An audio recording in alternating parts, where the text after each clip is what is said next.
ഇപ്പോൾ സോഷ്യൽ മീഡിയയിൽ അൻസിബ പുറത്തായെന്നുള്ള വാർത്തകളൊക്കെ വരുന്നുണ്ട്. ഇതിൽ എത്രത്തോളം വാസ്തവമുണ്ട്?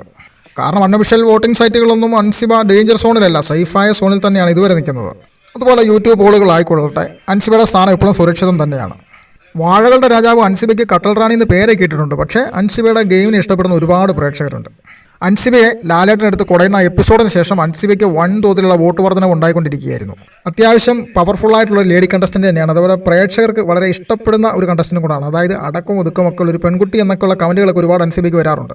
ഇപ്പോൾ നിലവിൽ ബേബി ഹൗസിൽ ജാസ്മിനും വെല്ലുവിളി ഉയർത്താൻ കഴിവുള്ള കപ്പാസിറ്റി ഉള്ള ഒരു കണ്ടസ്റ്റൻ്റ് അൻസിബ മാത്രമേ ഉള്ളൂ. അൻസിബയുടെ ഈ ഒരു വളർച്ച അൻസിബയ്ക്കെതിരെ വളരെ വലിയ ഡീഗ്രേഡിങ് ചില പ്രത്യേക കണ്ടസ്റ്റൻറ്റുകളുടെ ഫാൻസിൻ്റെ ഭാഗത്തുനിന്ന് ഉണ്ടായിട്ടുണ്ട്.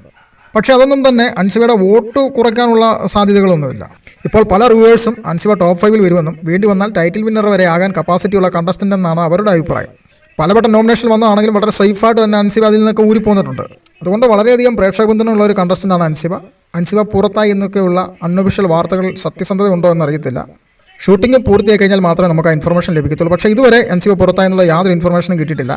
ഇത് സോഷ്യൽ മീഡിയയിലുള്ള ഡീഗ്രേഡിങ്ങിൻ്റെ ഭാഗമായിട്ടുള്ള വാർത്തകളാണെന്ന് മാത്രമാണ് എനിക്ക് തോന്നുന്നത്.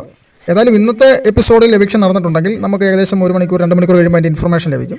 അതല്ല നാളത്തെ എവിക്ഷനിലാണ് പുറത്താകുന്നതെങ്കിൽ അതും അറിയാൻ നമുക്ക് രാത്രി ഒരു 8 മണി 9 മണി വരെ കാത്തിരുന്നാലും മതി. അപ്പോൾ കൂടുതൽ അപ്ഡേറ്റുകളുമായി നമുക്ക് വീണ്ടും കാണാം. ബൈ.